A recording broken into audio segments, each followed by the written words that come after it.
Ma'am, we are live. Please start. नमस्ते। लक्ष्मी का साथ हो, सरस्वती का साथ हो, गणेश जी का निवास हो और माँ दुर्गा के आशीर्वाद से आपके जीवन में प्रकाश ही प्रकाश हो। Happy Navratri and a very warm evening to all. I, Dr. Rajashri, from SKN Sinhagad College of Engineering, Korti, Pandharpur, welcome you all in this propitious and spiritual session. Navratri is one of the most auspicious festivals that is celebrated in India, dedicated to goddess Durga and 9 forms. This year we are celebrating Navratri by listening the dynamic and versatile ladies from across India.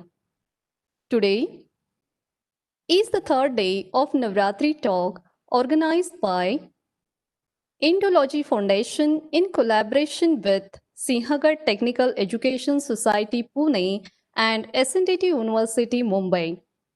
I'm sure that you all attaining the eternal spiritual happiness and joy by listening these eminent personalities.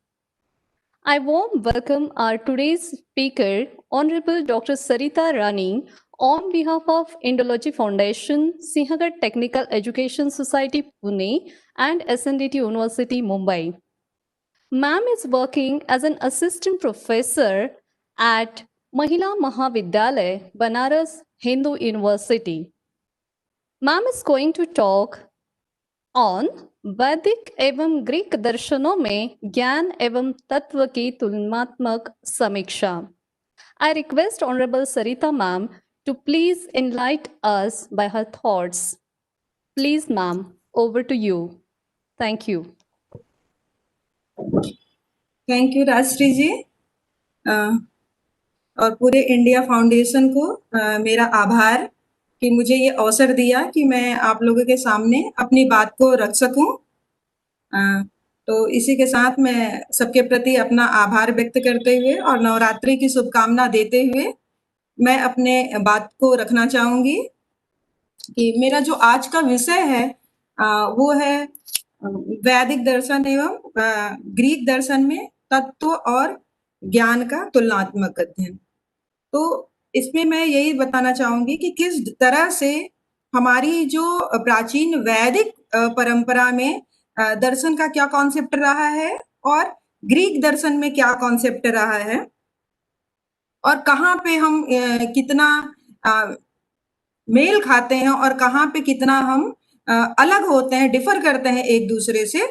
तो इस चीज को ही हम अपने इस presentation में रखने का प्रयास करेंगे। तो सबसे पहले मैं ये बताना चाहूंगी कि दर्शन का प्रारंभ कैसे होता है या दर्शन कहाँ से शुरू होता है।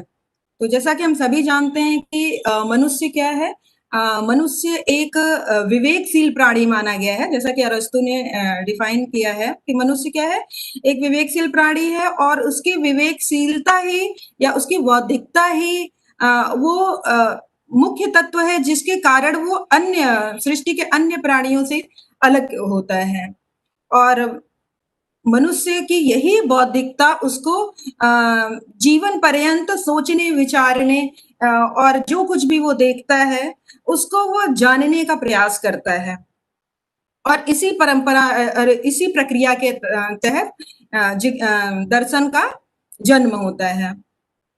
तो मनुष्य जब सृष्टि के प्रारंभ में हम देखते हैं कि मनुष्य जब इस बृहत संसार या सृष्टि को देखता है और उसका मन जो है वो इस कौतूहल से भर उठता है कि किसने इस सृष्टि को बनाया या ये इतना विशाल समुद्र, इतना विशाल आसमान ये कहाँ से आया। और इसी को जानने का प्रयास चाहे वो विश्व के किसी भी कोने में रहा वो किया गया और यहीं से दर्शन की उत्पत्ति होती है या हम कहते हैं कि फिलॉसफी की उत्पत्ति होती है। तो अगर हम भारतीय परंपरा में देखें तो भारतीय परंपरा में फिलॉसफी को दर्शन कहा गया और पाश्चात्य में हम उसको फिलॉसफी कहते हैं। और एक ये भी बात उठती है कि फिलॉसफी और दर्शन कुछ चीजों को लेके अलग हैं, उन दोनों को हम एक नहीं कह सकते। तो मैं यहीं से अपना बात रखना चाहूंगी कि दर्शन की अगर हम बात करें तो दर्शन जो है वो दृश्य धातु से कहा गया बना है, जिसका अर्थ होता है देखना। तो भारतीय मनीषियों ने जिस तत्व को इस सृष्टि के मूल में देखा या जिस तत्व का उन्होंने साक्षात्कार किया, उसको हम दर्शन की श्रेणी में रखते हैं। ऐसे तो सामान्य अर्थ में जो कुछ भी देखा जाए वो क्या है, वो दर्शन करना है, वो दर्शन है। लेकिन अगर हम इसके व्यापक अर्थ में जाएं तो जिस तत्व का आत्म साक्षात्कार करना या सृष्टि के पीछे छुपे उस मूल तत्व, उस सत्य को खोजना ही क्या है, उसको हम दर्शन कह पाते हैं। जबकि अगर हम फिलॉसफी की बात करें तो फिलॉसफी में फिलॉसफी जैसा कि है कि फिलॉस और सोफिया से मिलके बना है, तो जिसका अर्थ होता है कि ज्ञान के प्रति प्रेम। अर्थात वहां पे पाश्चात्य में देखें तो सिर्फ बौद्धिक जिज्ञासा को शांत करने के लिए जो विचार किया गया उसको हम फिलॉसफी की कैटेगरी में रखते हैं या फिलॉसफी की श्रेणी में रखते हैं। तो इस अर्थ में देखते हैं कि भारतीय परंपरा में दर्शन जो अर्थ है वो फिलॉसफी से कहीं अधिक व्यापक है, क्योंकि जो फिलॉसफी में उसमें कहा गया कि ज्ञान के प्रति प्रेम, अर्थात सिर्फ ज्ञान को जानना या किसी चीज को जानने का प्रयास करना या बौद्धिक रूप से उसको समझना। जबकि हम दर्शन में देखते हैं तो दर्शन सीधे आत्म साक्षात्कार की बात करता है या प्रत्यक्ष की बात करता है कि हम जिस चीज को प्रत्यक्ष रूप से देख रहे हैं तो वो सत्य क्या है, वो दर्शन है। तो ऋषि मुनियों ने जो कुछ देखा, अनुभूत किया, उसको अपने जीवन में उतारने का अनुभव किया और उसी को हम दर्शन या भारतीय दर्शन के अंतर्गत देख पाते हैं। तो इस ढंग से हम ये कह सकते हैं कि भारतीय दर्शन जो है वो एक तरह से हमारी जीवन परंपरा से जुड़ा हुआ है, वो हमारे जीवन से जुड़ा हुआ है। क्यों? क्योंकि भारतीय दर्शन जो है वो सिर्फ बौद्धिक पिपासा को शांत करना मात्र नहीं है या हमारे मन के कौतूहल को सिर्फ शांत कर लेना मात्र नहीं है, बल्कि उसको जीवन से जोड़कर जीवन में जो समस्याएं हैं, जो दुख है, जो परेशानी है, उसको कैसे हम दूर करके तथा अपने अंतिम गंतव्य की ओर अग्रसर हो पाए। तो वो विधा जो हमको उस अंतिम लक्ष्य की ओर अग्रसर करे, यहाँ पे उसको दर्शन स्वीकार किया गया है। तो इस ढंग से हम ये कह सकते हैं कि भारतीय दर्शन जो है वो एक जीवन दर्शन है, एक जीवन की विधा है, एक आत्म साक्षात्कार की विधा है और जिसको लेकर हम परम पुरुषार्थ मोक्ष की ओर अग्रसर होते हैं। अब हम वैदिक दर्शन की बात करें तो वैदिक दर्शन को या भारतीय दर्शन को अगर हम पूरे रूप में विभाजित करें तो मुख्य रूप से हम इसको 4 रूपों में विभाजित कर पाते हैं, जिसमें पहला जो पीरियड है वो वैदिक दर्शन का है या वैदिक काल जिसको कह लें, जिसमें हम वेद और उपनिषद को रखते हैं। दूसरा काल जो है महाकाव्यों का काल है, जिसमें रामायण, महाभारत, भागवत गीता इत्यादि ये सब इनका काल है। तीसरा सूत्र काल है, जब वेद और उपनिषदों में कही गई बातों को सूत्रों के माध्यम से एक्सप्लेन किया गया, उसको व्याख्यायित किया गया। तो जिसमें हमारे जितने खट दर्शन हैं, 6 स्कूल ऑफ इंडियन फिलॉसफी वो आते हैं, न्याय, वैशेषिक, सांख्य, योग, मीमांसा, वेदांत, ये सारे क्या हैं, क्योंकि ये सब सूत्रों पर आधारित हैं, तो इसको हम सूत्र काल कहते हैं। और इसके बाद है कॉन्टेम्परेरी पीरियड या समकालीन भारतीय दर्शन, जिसमें हम स्वामी विवेकानंद, महात्मा गांधी, टैगोर इत्यादि इन लोगों को देखते हैं। तो हम अभी जो हम बात करेंगे या मैं जो कुछ भी कहना चाहूंगी वो मैं सिर्फ वैदिक काल के परिप्रेक्ष्य में ही कहना चाहूंगी कि वेदों में और उपनिषदों में हमारा क्या दार्शनिक सोच रही या हमारे मनुष्यों ने किस तत्व को वहां पे देखा, स्वीकार किया या किसकी बात वहां पे की गई। तो वैदिक अगर वेदों को हम देखें तो वेदों को कहा जाता है कि ये मंत्रों का संकलन है। मंत्रों का संकलन, और ये किसी एक ऋषि मुनि के मंत्रों का संकलन नहीं है, बल्कि अनेक काल तक कहा गया कि जितने ऋषि मुनियों ने जिस तत्व का साक्षात्कार किया और उन्होंने जिस ढंग से अपनी बातों को कहा, उसको मंत्रों के रूप में संकलित कर लिया गया।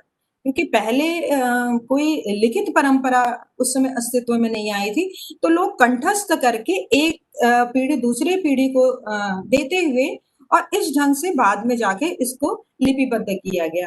तो वेदों में हम अ, अनेक ऋषि मुनियों के वचनों को पाते हैं, और वहां पे विचारधाराओं के रूप में देखें तो विचारधाराएं भी वहां पे हमें अनेक दिखलाई पड़ती हैं। कभी हम देखते हैं कि वेदों में हमको अनेकवाद दिखलाई पड़ता है, बहुदेववाद, और कहीं हम देखते हैं कि वहां पे एकेश्वरवाद की भी विचारधारा दिखलाई पड़ती है। फिर उसमें हम अद्वैतवादी विचारधारा को भी देख पाते हैं। तो हम अगर पूरे वेदों को अगर उसके वैदिक वांग्मय उसको देखने का प्रयास करेंगे, तो ये तीन विचारधाराएं उभर कर आती हैं, जिसमें सर्वप्रथम जो प्रारंभिक स्तर है वेदों में चिंतन का, वहां पे हम देखते हैं कि वहां पे प्राकृतिक देवताओं की बात कही गई है, या प्रकृति से जुड़े जो भी या प्रकृति नेचर को ही देवता के रूप में स्वीकार कर लिया गया। क्योंकि मनुष्य जो हमारे ऋषि मुनि थे, उन्होंने अपने सामने इस विस्तृत विश्व को देखा, और उनको इस प्रकृति की जो विशालता थी वो आश्चर्य से भर देती थी, और वो ये जानना चाहते थे कि इस विशालता के पीछे वो कौन शक्ति है जिसकी वजह से ये सारे ये नेचर काम कर रहा है। या जैसे सूर्य है, चंद्रमा है, नदियां हैं, वायु है, अग्नि है, ये कैसे काम कर रहे हैं। तो उनकी विशालता कहीं न कहीं, या उनका कार्य जो है हमारे मनुष्यों को प्रभावित करता रहा, और उन्होंने इसको मंत्रों के रूप में संकलित करके उनकी स्तुतियों के लिए मंत्र लिखे। तो जैसे कुछ एग्जांपल्स मैं यहाँ पे दूंगी। जैसे कि वेदों में ये कहा गया है, जब ऋषि मुनि देखते हैं कि सूर्य हर दिन एक नियम से उदय होता है और नियम से अस्त होता है, तो वो ये आश्चर्य करते हैं कि कैसे बिना किसी बंधन के नीचे जाकर भी, अधोमुख होते हुए भी, कैसे आश्चर्य की बात है कि सूर्य कभी गिरता नहीं, और उसके उदीयमान मार्ग के दिग्दर्शक को किसने देखा है। तो ये हमें एक दिखता है कि ऋषि मुनियों ने जब सूर्य को देखा, तब उनके मन में क्या जिज्ञासा उत्पन्न हुई। फिर इसी तरह वो समुद्र की विशालता को देखते हुए भी ये कहते हैं कि अनंत काल से नदियों का जल समुद्र में प्रवाहित हो रहा है, लेकिन फिर भी आश्चर्य की बात है कि समुद्र कभी भरता नहीं है, वो हमेशा वैसा ही बना रहता है। तो इस तरह से हम ये कह सकते हैं कि वेदों के जो प्रारंभिक चरण में, या प्रारंभिक चिंतन में हमको ये देखने को मिलता है कि प्रकृति की जो भी शक्तियां अपने वरदान और सौंदर्य से उनके मानव के हृदय, या उनके हृदय को अभिभूत कर देती थी, और जिसके प्रति वो कृतज्ञता से भर उठते थे, उसके प्रति अंतर्मन से उनके हृदय में श्रद्धा और स्तुति का भाव जाग उठता था, और वो उसको एक देवता के रूप में देखने लगते थे और उसकी उपासना करते थे। तो इस तरह हम देखते हैं कि प्राकृतिक बहुदेववाद के रूप में हम वेदों के प्रारंभिक चिंतन को पाते हैं, जिसमें सूर्य भी उतना महत्वपूर्ण है जितना कि चंद्रमा, पृथ्वी भी उतनी महत्वपूर्ण है जितना कि वायु, अग्नि भी उतना महत्वपूर्ण है जितना कि जल। तो इस तरह से अनेक देवताओं की कल्पना की गई, जो कि मानव जीवन में सहयोगी के रूप में कार्य करते हैं। लेकिन अब यहाँ पे अनेकवादी विचारधारा देखने को मिलती है, लेकिन हम ये नहीं कह सकते कि अनेकवादी विचारधाराओं में कोई इस तरह का कॉन्फ्लिक्ट था कि उनको कभी कोई समस्या आती रही हो, क्योंकि उनका जो चिंतन था वो अत्यंत व्यापक था। वो इन अनेक शक्तियों को देखते थे, फिर भी उन अनेक शक्तियों में वो एक सर्वशक्तिमान को देखते थे, जिसके तहत ये सारे जितने जो नेचर है वो कार्य करता था। ये जो प्राकृतिक देवता थे, वो जिसके तहत काम करते थे। तो इसीलिए वेदों में हम देखते हैं कि ऋत की बात होती है कि ऋत क्या है, एक जिसको हम लॉ ऑफ नेचर कहते हैं या लॉ ऑफ कर्मा कह देते हैं, कि सब कुछ जितने भी देवता हैं, देवी देवता हैं, वो सभी क्या है, वो इस रीत से, इस नैतिक व्यवस्था से बंधे हुए हैं और उसी के तहत सबको कार्य करना होता है। कि सूर्य को हर दिन निकलना है, अस्त होना है, हवा को कितना चलना है और वर्षा का होना, ये सभी कुछ क्या है, ये सभी कुछ उस या मौसम का परिवर्तन होना, ये सभी कुछ ऋतु के अनुसार सब गवर्न हो रहा है या ऋतु के कारण ये सभी चीज संचालित हो रही है। फिर जो अनेक देवताओं में जब मनुष्य किसी एक देवता की उपासना करता था, तो उस समय उसको ही प्रधान माना जाता था और अनेक देवता उस समय पे नगण्य उठते थे, अर्थात मतलब ऐसा नहीं था कि उनका महत्व कम होता था, लेकिन उस समय वो एक देवता जिसकी उपासना या जिसकी स्तुति की जाती थी, वो उस समय सर्वोच्च हो जाता था। जैसा कि अभी भी हम अब देख सकते हैं कि इस समय नवरात्रि का समय है और नवरात्रि के समय में हम नौ दुर्गा की उपासना करते हैं। और फिर इसी तरह अगर हम देखें कि सावन में तो शंकर भगवान की उपासना होती है और इसी तरह गणपति की उपासना होती है, अर्थात जिस समय एक देवता की उपासना होती है उस समय वो प्रमुख होता है, लेकिन और देवता का भी अपना वही स्थान उसी ढंग से बना रहता है। तो वेदों में इस व्यवस्था को, जैसा कि मैक्स मुलर ने कहा कि इसको हीनोथिज्म कहा गया, कि एकाधिदैववाद, कि एक ही समय में एक से अनेक देवता होते हुए भी एक का सर्वोच्च होना। लेकिन चिंतन के अगले क्रम में जब हम देखते हैं तो आगे हम जाके पाते हैं कि इस अनेकवाद को एकेश्वरवाद की ओर ले जाया गया, अर्थात जो प्रकृति में अनेक देवता दिख रहे थे, अब ऋषि मुनियों ने ये देखा कि ये सभी देवताओं में एक ही शक्ति कार्य करती है या सभी एक ही देवता हैं या एक शक्ति के ही अंश हैं, एक शक्ति ही है जो सबको संचालित कर रही है। तो इसको फिर वहां पे हम देखते हैं कि उस देवता को सर्वोच्च मान लिया गया। जैसे कि हम कहते हैं कि प्रजापति प्रजापति के नाम पे प्रजापति को एक ऐसा देवता माना गया जिसको कहा गया कि ये देवताधिपति जिसको कह लें कि ये हैं और इनकी वजह से ही संसार में जो कुछ भी चल रहा है वो इनके कारण ही चल रहा है। फिर इसके लिए हम ऋग्वेद का 10वां मंडल का 121वां सूक्त है, जिसमें ये कहा गया है कि सृष्टि के प्रारंभ में हिरण्य गर्भ प्रभु का जन्म हुआ, जो सृष्टि के स्वामी हैं और जिसने इस पृथ्वी को अवस्थित किया और स्वर्ग की स्थापना की।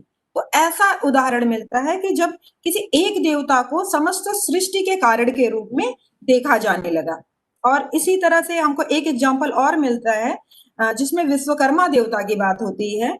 उनको कहा गया कि विश्वकर्मा देवता जो है वो सृष्टि के कर्ता हैं और उन्होंने ही सबसे पहले क्या किया, ऋषि उनका जब वर्णन करते हुए कहते हैं कि वो स्वयं अजन्मा है और उन्होंने आदि सृष्टि में जल की रचना की और वही हमारे पिता सबको उत्पन्न करने वाले हैं।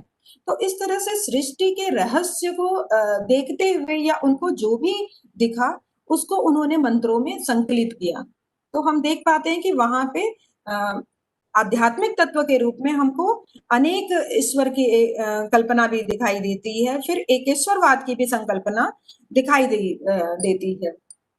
फिर इसी तरह से हम ये देखते हैं कि बाद में जाके उसको अद्वैत की ओर ले जाया गया, जिसमें कहा गया कि एक शक्ति, एक चित्त शक्ति है और उस चित्त शक्ति ने ही इस सृष्टि की रचना की, या सभी कुछ जो है उस सृष्टि का ही उस शक्ति का ही अंश है जो कि चेतन है।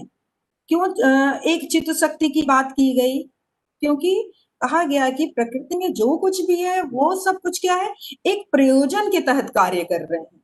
सभी प्रकृति की सारी उसमें क्या है, एक व्यवस्था निहित है। कोई भी चीज बिना प्रयोजन के कार्य नहीं कर रहा है। अगर कहा जाता है ना कि अगर एक पत्ता भी गिरता है सृष्टि में तो वो बिना निष्प्रयोजन नहीं, उसका भी कोई प्रयोजन होता है। अगर जितने भी जीव प्राणी मात्र हमको दिखाई देते हैं तो सबका इस सृष्टि में एक योगदान है और सबका एक प्रयोजन है। तो ये प्रयोजन करता जरूर जो भी है वो क्या है, वो एक चित्त शक्ति होगी। तो इस तरह से हम देखते हैं कि एक सृष्टिकर्ता को भी ढूंढा गया या उनको भी जानने का प्रयास वेदों में किया गया। और सृष्टि की रचना को लेके हम देखते हैं कि दो सबसे महत्वपूर्ण सूक्त हमको दिखाई देते हैं, जिसमें एक है पुरुष सूक्त और दूसरा है नासदीय सूक्त। तो ये तो थी कि दार्शनिक विचारधारा किसमें हमको मिलती है। दूसरा है कि एक इसी के साथ सृष्टि की उत्पत्ति की एक पौराणिक विचारधारा भी चलती है, जिसमें हमको दिखाई पड़ता है कि जैसे कहा गया कि ये जो समस्त पृथ्वी या सृष्टि क्या है, वो स्तंभों पर आधारित है। या इस तरह की और अनेक बातें कही गई। लेकिन दार्शनिक आधार पे अगर हम विवेचना करें तो ये दो सूक्त अत्यंत महत्वपूर्ण हैं, जो कि आज भी कहा जाता है कि सृष्टि के रहस्य को जो हमारे आज के साइंटिस्ट ने खोजा, उस चीज को उन्होंने बहुत पहले कह दिया था। तो जैसे अगर हम पौराणिकता के आधार पे देखते हैं तो कहा जाता है कि कौन से वृक्ष और कौन से काष्ठ के द्वारा स्वर्ग और पृथ्वी की रचना की गई। ऐसा एक क्वेश्चन किया गया तो तैतरीय ब्राह्मण में इसका एग्जाम्पल उत्तर देते हुए कहा गया है कि ब्रह्म ही वह काष्ठ है और ब्रह्म ही वह वृक्ष है जिसने इस पृथ्वी का निर्माण किया, या इस पृथ्वी का निर्माण उसी ब्रह्म से हुआ। तो इस तरह की विचारधारा की जो कहाँ पे हम अनेक प्राकृतिक देवताओं से देखते हुए एक एब्सोल्यूट की बात होने लगी और एक ब्रह्म की बात होने लगी कि वही उसी से इस संपूर्ण सृष्टि का विकास हुआ है। इसी तरह अगर हम पुरुष सूक्त की बात करें तो पुरुष सूक्त में कहा गया है कि यह सारा विश्व आदि पुरुष का रूप है, जो कि वह अमर है, वह सारे प्राणियों की उत्पत्ति का कारण है। उसके चरणों से प्रकृति की रचना हुई, उसकी नाभि प्रदेश से वायुमंडल का सृजन हुआ, उसके सिर से आकाश की रचना हुई और स्रोत से चारों दिशाएं उत्पन्न हुई।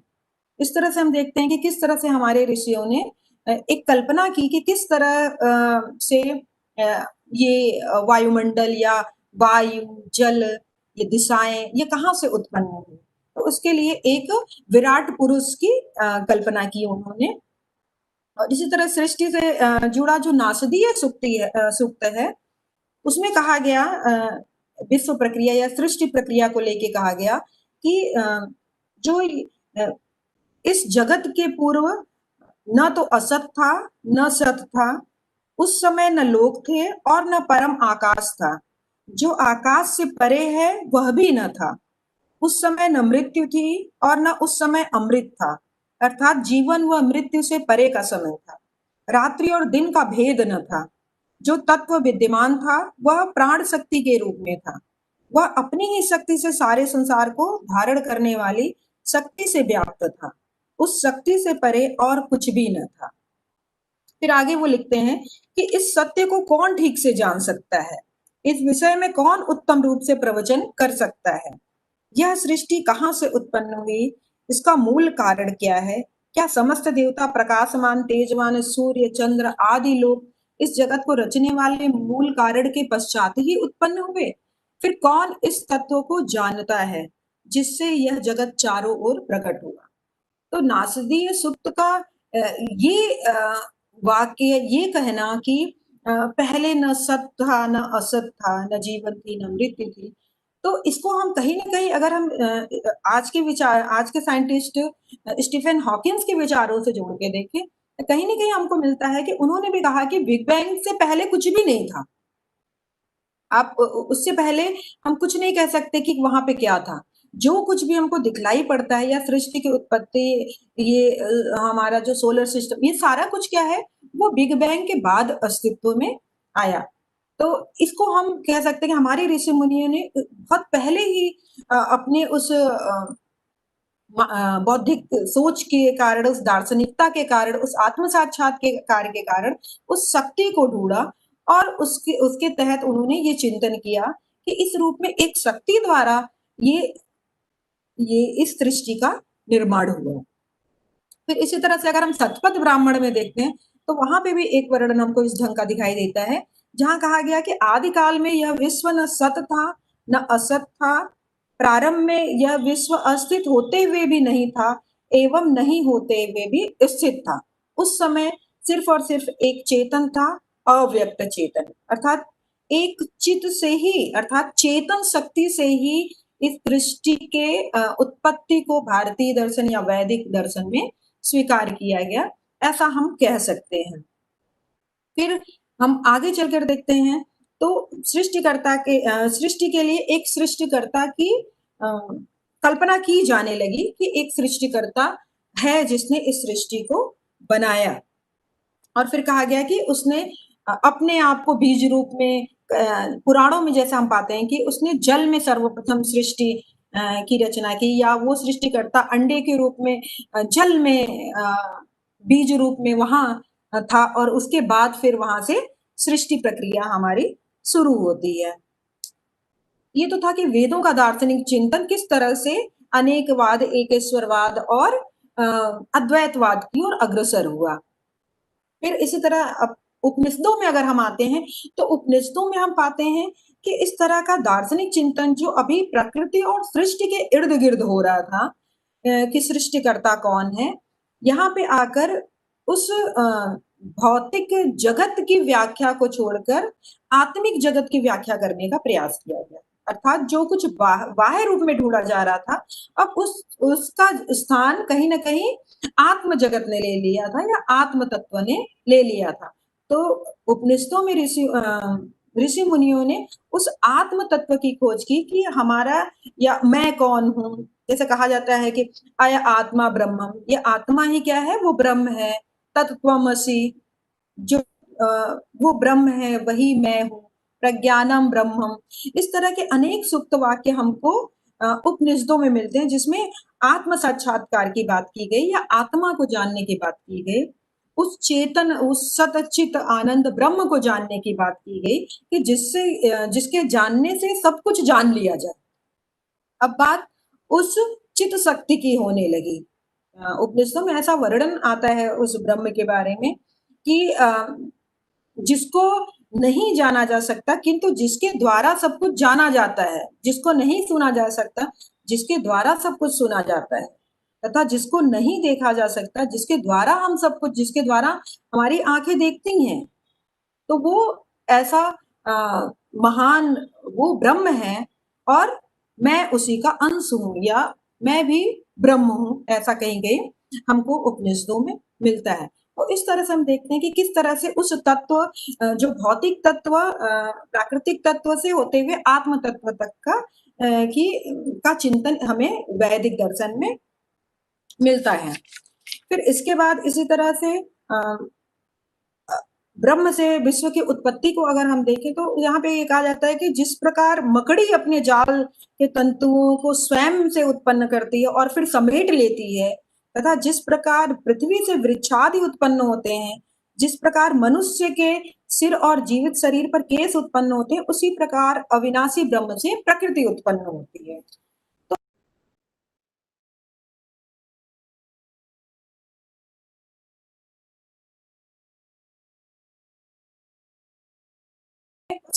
चेतन तत्व या उस चेतन तत्व को देखा। अब इसके बाद अगर हम चले ग्रीक दर्शन पे, तो ग्रीक दर्शन में हम देखते हैं कि ग्रीक दर्शन, जैसा कि मैंने कहा कि हम पाश्चात्य दर्शन को फिलॉसफी से जोड़ते हैं, और जो कि सिर्फ बौद्धिक जिज्ञासा को शांत करने का एक प्रयास है, या लोग अपनी कौतूहल को शांत करने के लिए उन्होंने दर्शन या दर्शन का प्रयोग किया, या दर्शन वहां पे अपने आप में एक साध्य माना गया कि ज्ञान, knowledge for sake of knowledge, कि ज्ञान के लिए ज्ञान, सिर्फ अपनी जिज्ञासा को शांत करने के लिए हमने उस तत्व को खोजा न कि हम उसका आत्म अनुभूति करना चाहते हैं या हम उसको अपने जीवन में उतारना चाहते हैं। तो ये अंतर हमको भारतीय और ग्रीक दर्शन में देखने को मिलता है। ग्रीक दर्शन की अगर हम बात करें तो ग्रीक दर्शन में जो प्रारंभ होता है माइलेशियन स्कूल से होता है। वहां पे हम देखते हैं कि सर्वप्रथम थेलीज ने क्या किया, थेलीज ने सर्वप्रथम उस भौतिक तत्व की बात की जिससे सृष्टि का निर्माण हुआ होगा। उन्होंने ऐसा अनुमान लगाया या उन्होंने ये बताया कि जो सृष्टि का विकास हुआ वो कहीं ना कहीं जल से हुआ, और उन्होंने कहा कि ये पृथ्वी उस जल पर एक डिस्क के समान तैरती है।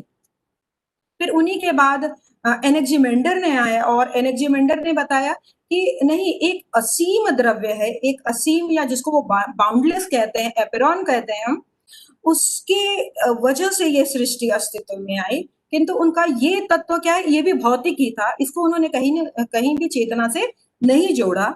और इसके बाद फिर एनेक्जिमीनीज आते हैं माइलेशियन स्कूल के, उन्होंने ये कहा कि सृष्टि का जो मूल तत्व है वो वायु है, और वायु ही क्या है, वो कन्वर्ट होके जल और इस तरह से परिवर्तित होती है और वहां से जीवन की शुरुआत होती है। तो हम देखते हैं कि माइलोसियन युग में भौतिक तत्वों की बात हुई, और जो कुछ भी है मैटर को लेके उन्होंने सृष्टि को एक्सप्लेन करने का प्रयास किया। फिर आगे चलकर हम देखते हैं कि इलियाई स्कूल में अगर हम जाते हैं, इलियाटिक स्कूल में, तो वहां पाते हैं कि पार्मेनाइडिस ने प्योर बीइंग की बात की, जिसमें उन्होंने कहा कि बाह्य वस्तुएं क्या है, ये मूल तत्व तो हो ही नहीं सकते। मूल तत्व जो है वो प्योर बीइंग है, भाव है या वो कॉन्सेप्ट है, और वही नित्य है, और उसी वही क्या है, सृष्टि का मूल तत्व हम उसको मान सकते हैं।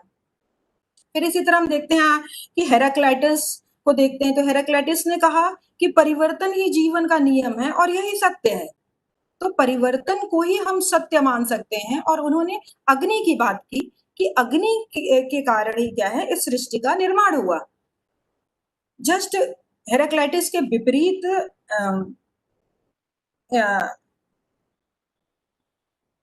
नहीं, उसके बाद एम्पेडोक्लीज आते हैं, और एम्पेडोक्लीज ने बात करते हैं वो चार महाभूतों की, जैसा कि चारवाक दर्शन में बात की गई थी कि पृथ्वी, जल, वायु और अग्नि, इन चार महाभूतों से सृष्टि का निर्माण हुआ है।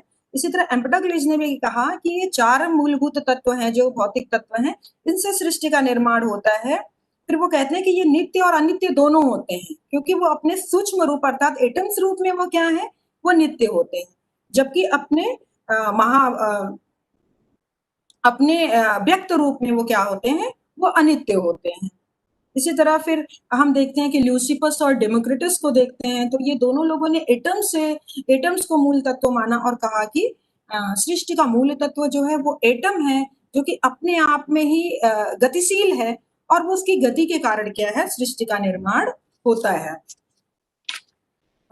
फिर जो सर्वप्रथम जो चित्त शक्ति की बात ग्रीक फिलॉसफी में देखी जाती है, वो हम एनेक्जेगोरस के दर्शन में देख पाते हैं, जहां पे एनेक्जेगोरस ने बात की नाउस की, जिसको परम विज्ञान कहते हैं, कि ये नाउस ही वो एक चेतन शक्ति है जो कि इस सृष्टि को में एक प्रयोजन भरती है, या जिसके कारण ये समस्त सृष्टि कार्य करती है।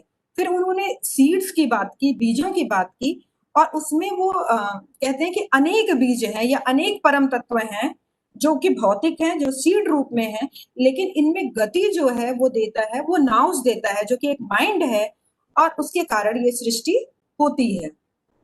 तो इस तरह से अगर हम देखें तो हम देखते हैं कि एक तरफ आध्यात्मिकता या चित्त शक्ति को ही देखा जा रहा है, और दूसरी तरफ सिर्फ भौतिक तत्व में ही जोड़ने का प्रयास किया गया। फिर अगर हम ज्ञान की बात कर लें कि नॉलेज का क्या स्थान रहा है इन दोनों दर्शन में, तो हम देखते हैं कि भारतीय दर्शन में क्या है कि लौकिक और पारलौकिक ज्ञान की बात होती है कि ज्ञान क्या है, हम कैसे कह सकते हैं कि आत्म साक्षात्कार या ब्रह्म ज्ञान को ही वो परम ज्ञान माना गया, कि यही वो ज्ञान है जिसके कारण हम अपने परम साध्य पुरुषार्थ मोक्ष की ओर अग्रसर हो सकते हैं। और यहाँ पे लौकिक ज्ञान के रूप में जब हम प्रमा और अप्रमा की बात करते हैं, तो इसको सिर्फ व्यवहारिक स्तर पर रखा गया या भौतिक स्तर पर रखा गया, जबकि सेल्फ रियलाइजेशन या आत्म अनुभूति को यहाँ पर सर्वोच्च माना गया और कहा गया कि उस बोध या प्रज्ञा के लेवल पर ही या उस स्तर पर ही जाके हम इस जीवन और जगत के रहस्य को समझ सकते हैं, क्योंकि जब तक मनुष्य अपनी भेद बुद्धि यहाँ पे भारतीय दर्शन में हम देखते हैं तो कहा गया कि ये जो बौद्धिकता है या बुद्धि से जो ज्ञान प्राप्त करते हैं, ये क्या है, ये भेद बुद्धि है, जिसमें हम देख पाते हैं कि इस भेद बुद्धि अर्थात इसमें द्वैत हम देखते हैं कि इसमें एक नोवर और एक ऑब्जेक्ट, ये दो चीज ज्ञाता और ज्ञेय का भेद हमेशा बना रहता है, और जहां भेद है वहां पे वो परम ज्ञान हो ही नहीं सकता। तो इसलिए ये कहा गया कि उस ब्रह्म ज्ञान के लिए हमको इस भेद ज्ञान को छोड़ना पड़ेगा, और इसको छोड़ने पर ही हम वो आत्म साक्षात्कार या सेल्फ रियलाइजेशन या उस ब्रह्म ज्ञान को प्राप्त कर सकते हैं, और वही क्या है, भारतीय दर्शन में परम ज्ञान माना गया।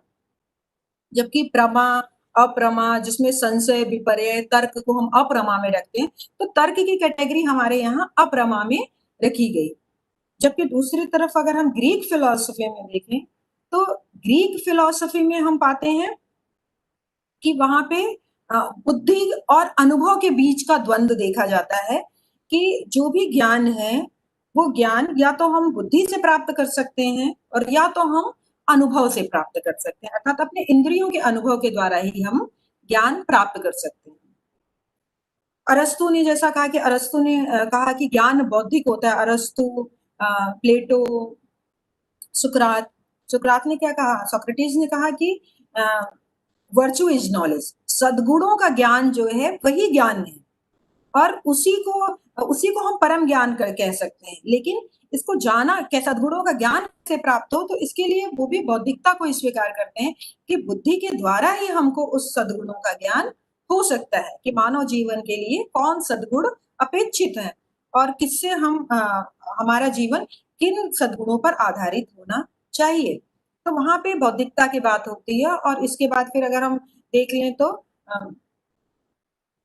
प्लेटो ने भी विज्ञानों की बात कही और उन्होंने उसको भी बौद्धिक ही बताया, और अरस्तु, फिर आगे चल के अगर हम देखते हैं कि डेकार्ट, स्पिनोजा, लाइबनिज, हेगेल, ये सभी लोगों ने बुद्धि को ही महत्व दिया और कहा कि उस तत्व को या इस मूल तत्व को हम किस चीज से जान सकते हैं, तो हम सिर्फ और सिर्फ बुद्धि के माध्यम से ही जान सकते हैं।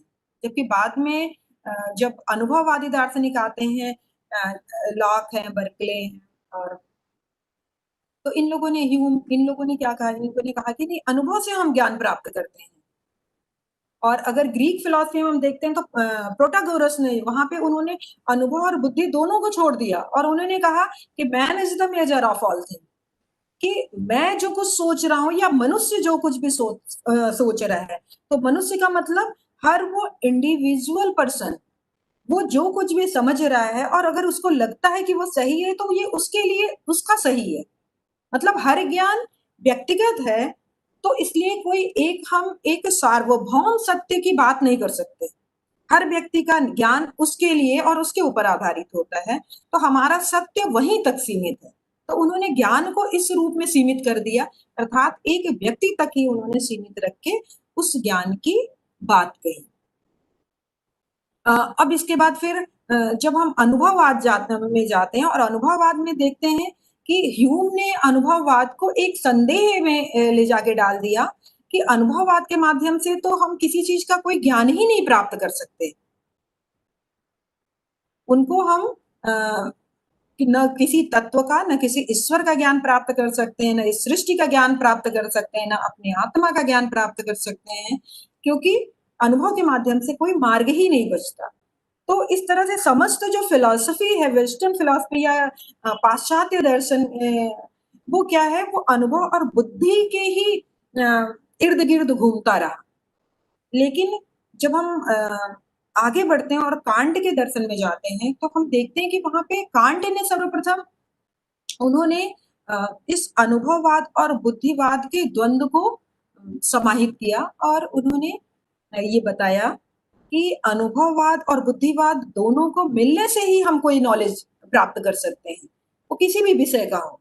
तो अनुभव और बुद्धि दोनों का ही योगदान ज्ञान के लिए आवश्यक है। लेकिन उन्होंने वहां पे फिर दो स्तरों की बात की, एक उन्होंने न्यूमेना और एक फेनोमेना की बात की, अर्थात एक पारमार्थिक स्तर और एक व्यवहारिक स्तर की बात की, जो हमारे यहाँ ऋषि मुनियों ने लौकिक और पारलौकिक जीवन की जो बात करी थी। तो वहां पे उन्होंने कहा कि लौकिक जीवन अर्थात जो हम ये फेनोमेना की बात करें तो फेनोमेना लेवल पे क्या होता है, हम अनुभव और बुद्धि से ज्ञान प्राप्त करते हैं, क्योंकि इसके इन्हीं के माध्यम से ही हम किसी चीज को जान पाते हैं। लेकिन अगर हम इस लौकिक जीवन से ऊपर उठ के देखते हैं, न्योमेना में जाते हैं, तो वहां पे हम देखते हैं पारमार्थिक जीवन की बात करें तो पारमार्थिक जीवन पे सिर्फ और सिर्फ हम बोध के स्तर पे या इंट्यूशन के लेवल पे ही ज्ञान प्राप्त कर सकते हैं, और वहीं से हम जान पाते हैं कि कोई एक पारलौकिक जीवन है या एक न्यूमेना है। इस तरह से उन्होंने इस दर्शन को या इस द्वंद्व को जो अनुभववाद और भौतिकवाद था उसको उन्होंने ले जाके उस स्तर पे खत्म किया, और उन्होंने ये दो जगत को दो स्तरों पे बांट कर देखा।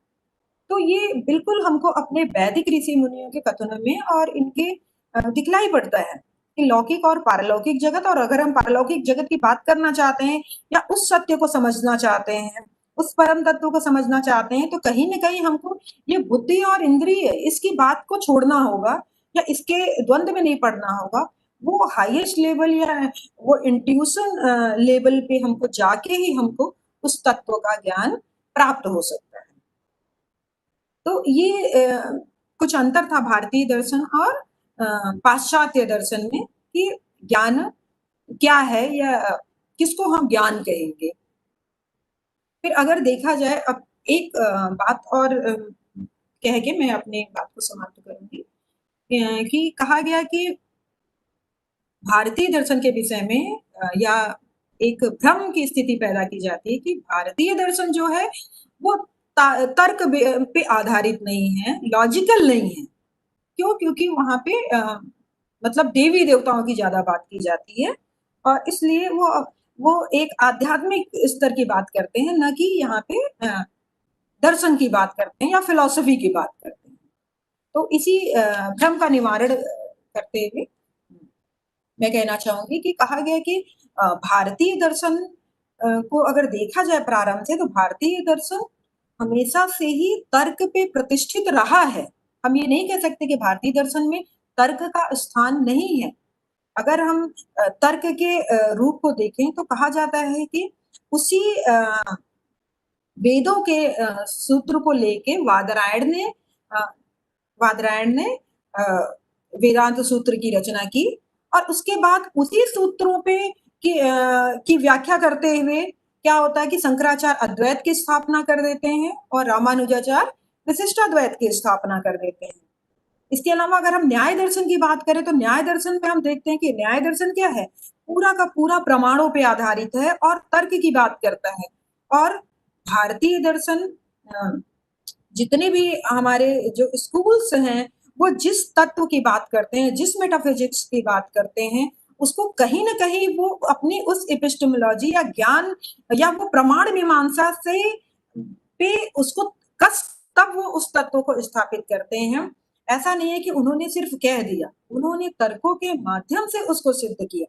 और तर्क वितर्क की परंपरा तो भारत की अत्यंत बहुत प्राचीन परंपरा रही है कि हम जब तक सत्य की कसौटी पे किसी चीज को नहीं कसते तब तक हम उसको स्वीकार नहीं करते। या भारत में भी देखा गया कि एक दर्शन दूसरे दर्शन के बातों का खंडन करके अपनी बात को रखते हुए आगे बढ़ते हैं। हाँ, ये है कि वो अपने जो सिद्ध की गई बातों को उसको वो कहीं ना कहीं वेदों से जोड़ के देखते हैं, और वेदों की निष्कर्ष के रूप में उस वेद को वो कोट करते हैं या ले आते हैं कि वेदों में ऐसा कहा गया है। लेकिन उनकी जो पूरी प्रमाण व्यवस्था है, ये हम कह सकते हैं कि ये उनकी प्रमाण व्यवस्था है, वो बिल्कुल तार्किक तर्क पर आधारित है। तो इसको हम ये कह सकते हैं कि भारतीय दर्शन भी बिल्कुल तार्किक और रीजन बेस्ड है और उस आधार पे वो अपनी बातों को रखता है। और दूसरा एक भारतीय दर्शन की जो या वैदिक दर्शन की जो मुख्य विशेषता रही कि ये हमारे जीवन से जुड़ के बात करता है, हमारे जीवन की समस्याओं को सुलझाने का प्रयास करता है। जैसा कि आजकल हम लोग देख रहे हैं कि कोविड-19 में यही हुआ कि हमारे पास बचाव का कोई मार्ग नहीं रहा, लेकिन हमारी वही प्राचीन जीवन पद्धति आज क्या है? आज वो एक ढाल बन के खड़ी हुई है कि अगर हम इस तरह की जीवन पद्धति अपनाते हैं तो बिल्कुल अ, हम सरवाइव कर सकते हैं और इस संसार में हम रह सकते हैं। तो ये कहा गया कि भारत में इसी तरह से हमेशा से जीवन की मूल समस्याओं को देखकर और उस समस्याओं के समाधान की बात की गई। मतलब ये व्यावहारिकता पर आधारित है, ना कि सिर्फ एक मेंटल एक्सरसाइज मात्र नहीं है कि हाँ ठीक है हमने इस ज्ञान को प्राप्त कर लिया और इसके बाद अब बस ठीक है हमने ये कह दिया हमने लिख दिया। जैसा कि ह्यूम का अगर हम ह्यूम को कोट करना चाहेंगे कि ह्यूम कहते हैं जब वो संदेहवाद की बात करते हैं कि हम अनुभव के रास्ते चलेंगे तो हम हमको कोई ज्ञान नहीं प्राप्त होगा और हम किसी चीज का ज्ञान प्राप्त नहीं कर सकते और हम कुछ नहीं कह सकते क्योंकि अनुभव से कुछ नहीं, इंद्रियों से कुछ नहीं दिखता, कोई सार्वभौम ज्ञान नहीं दिखता, कोई कार्य कारण नहीं दिखता जिसपे हमारा सारा ज्ञान बेस्ड होता है। तो वहां पे लेकिन फिर जब वो अंत करते हैं अपने दर्शन का तो वो ये कहते हैं कि मैं संदेहवादी तभी तक हूं जब तक कि मैं दर्शन की बात करता हूं, जब तक कि मैं सोचता हूं, लेकिन जैसे ही मैं अपनी इस सोचने को छोड़ता हूं मैं एक सामान्य व्यक्ति हूं और मैं सामान्य व्यक्ति की तरह उसी जीवन में अपना सामान्य जीवन व्यतीत करता हूं, मैं भी हंसता खेलता जीता हूं। तो वहां पे ये दिखाया गया कि सोचना चिंतन करना ये एक अलग चीज है और जीवन जीना एक अलग चीज है। मतलब हमारे जीवन और हमारी सोच में कोई तालमेल कोई जरूरी नहीं है कि हो हमारा रहन सहन, लेकिन हमारे यहाँ क्या है भारतीय दर्शन में इस चीज को वैल्यू दिया गया कि हम जैसा जो आचरण अगर हम नैतिकता की बात करते हैं तो उस नैतिकता को बिल्कुल हमारे आचरण में समाहित होना चाहिए, तभी हम उस बात को कहने के अधिकारी होते हैं। तो ये भारतीय दर्शन की विशेषता कही जा सकती है। और अब मैं अपनी बात को समाप्त करना चाहूंगी इसी सूक्त के साथ कि अस्तो माँ सदगमय तमसो माँ ज्योतिर्गमय मृत्योर्मा अमृतगमय। ओम शांति शांति शांति। धन्यवाद। Thank you so much, Sarita ma'am. Thanks a lot for enlightening us with your thoughts. We clearly understood the differences in Indian as well as Greek philosophy and knowledge as well. Thank you once again for enlightening us with your great thoughts. We wish to listen you again and again. Thank you so much. Thank you. Now, this is a time of our second session, and we are very grateful to listen Honorable Bharti Nirmal ma'am. I welcome Bharti Nirmal ma'am in this session. Namaste ma'am, welcome. Let me introduce this eminent personality today. She is from Nagpur, Maharashtra. In her schooling, she was the board rank holder in 1978. She is graduated in electrical engineering from COEP Pune. She has worked as an R&D engineer in SMPS and other electronic power products in hybrid electronics in Mumbai from 1984 to 1986. She started Power Products Electronic Manufacturing Small Scale Industry under the name Nirmal Power Systems, that is NPS, in Mumbai with Honorable Mr. P.D. Nirmal. NPS served electronics and electrical sector of India, including railways, automobiles, and many Fortune 500 companies. Then her life took a turn towards a spiritual journey. And then ma'am published 2 books under the name Science of Meditation and Know Your Body, Mind through Ayurveda. Ma'am has also translated 2 English books into Marathi, such as Beyond the Mind, that is Manacha Palikade, and the second, Intelligence Beyond Thoughts, that is Uday Vaishvik Pradnecha. We are very happy to welcome you, ma'am, once again, and we are very eager to listen your thoughts. Please start your session. Over to you, ma'am. Thank you, Dr. Rajeshri. Thank you, It's ma'am. great introduction, so elaborate. I hope I come to your introduction and let's start with our session. Thank you so much. Now, today's session, we will start with a presentation. I have a presentation with you. I will just share my screen.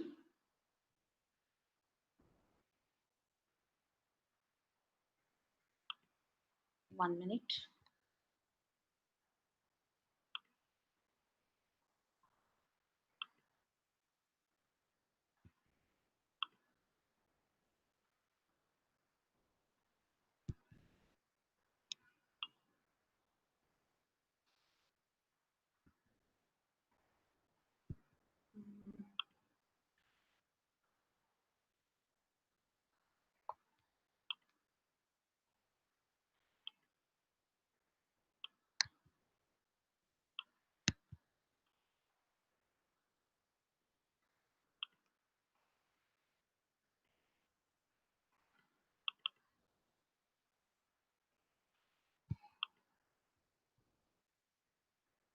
Sorry, I'm just trying. Just a minute.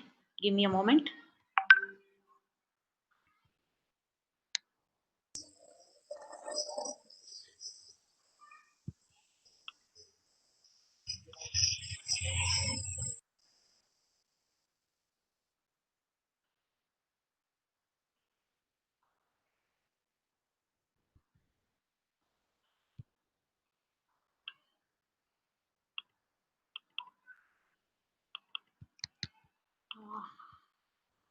I think I will.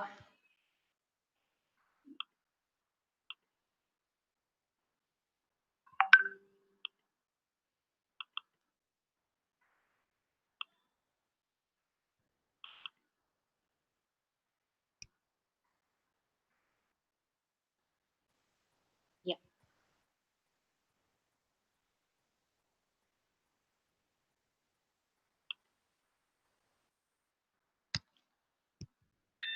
Is the screen? Yes, ma'am, visible. It's visible? Yeah. 1 minute. Now Just a minute. visible.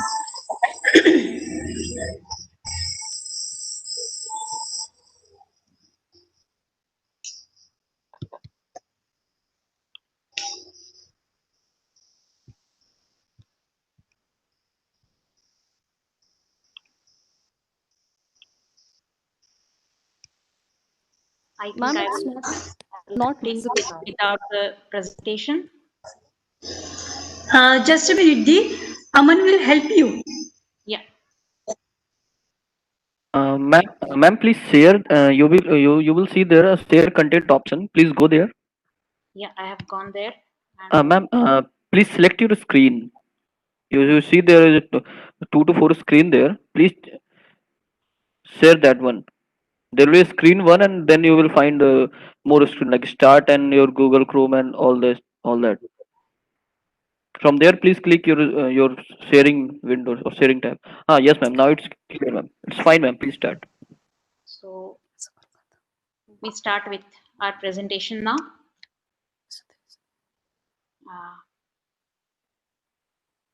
First of all शारदीय नवरात्रि की आप सभी को शुभकामनाएं. It's an auspicious occasion of Navratri, and on this occasion we pray to Ma and seek her blessings. So we will start with this. Ya Devi Sarvabhuteshu Matrurupena Samsthita, Ya Devi Sarvabhuteshu Shakti Rupena Samsthita, Ya Devi Sarvabhuteshu बुद्धिरूपेण संस्थिता या देवी सर्वभूतेषु ज्ञानरूपेण संस्थिता. नमस्तस्यै नमस्तस्यै नमस्तस्यै नमो नमः. Here we have all come together in order to know how to awaken the energy within us. That is why we seek the blessings of Mother. We ask her to bless us with the energy that is her form, and also the intellect and knowledge, because that is what we will understand through. Those are the tools we will be using right now for understanding that. That is why we pray to Ma and seek her blessings and start our session.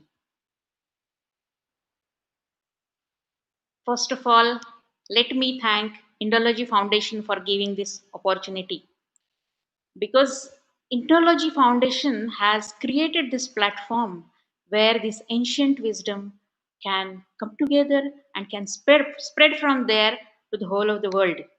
In the coming era, it's going to be the land of Bharat, which is going to lead the country, lead the whole world, whole globe into spirituality.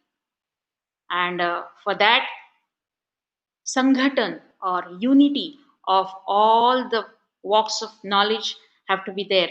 And that's a wonderful job Sri Lalit Mishra ji is doing through Indology Foundation. My heartiest gratitude to you, Lalit ji. And my special thanks to Sinhagad Society and SNDT for taking up the sponsorship role, the very important sponsorship role. So thanks to both the organizations. Gratitude invites grace. So first, always when we start with the gratitude and enter into the program goes well. The main gratitude, the masters is also coming. Let's begin the program now. Antar Yatra, a journey unto the self. We go on to a lot of pilgrimages. We go to Kailash Yatra, we go to Amarnath Yatra. All these pilgrimages we take up. Why do we take up the pilgrimages? Because we feel that if I go on to the pilgrimage, I will find bliss. I will find peace. And that's why we take up pilgrimages. But let me tell you, when we take the pilgrimages, what happens? It's like going to a well and fetching some water in a smaller container. The peace or bliss that we experience is of that place. And so a little bit of that we fill in and we come back home. When we get into our routine, that bliss is lost. So then what is the way out? There has to be some other pilgrimage which can give the peace or bliss which is everlasting, which will not end anytime. Can there be? And yes, that is what we are going to look into today. So let's get into the next slide. Now, this is the journey, Antar Yatra, the inner pilgrimage. This is the journey that takes you through feeling of arduous loneliness, because it's an uncharted area in which you are getting into. So you feel lonely, you do feel lonely. But when you face that and you get into the further mode of journey, slowly, it leads you towards profound aloneness. Loneliness and aloneness. There is a drastic difference. Loneliness is a feeling which is negative. Aloneness is you have come back to your vibrant nature, your own nature, Swaswarup, you have come into, and that's why it gives that profound peace. But at the same time, it has not spread to the entire universe and it hasn't encompassed the entire universe. So the third stage comes when that auspicious all oneness is experienced. So these are the different phases of the journey we will be looking into. I hope you all are ready to embark upon this wonderful journey, which is the most rewarding journey. So let's all go together on this journey. Whenever we decide to go on any journey, what do? We go and try to find out the GPS. and then we try to chart the route. Okay, first we will go here, then from here we have to go there. What are the modes of transport? Then from there, if I have to go there, so we chart our route, right? For that we take up GPS. But now this Antaryatra or inner pilgrimage is an uncharted domain. Our GPS doesn't work there.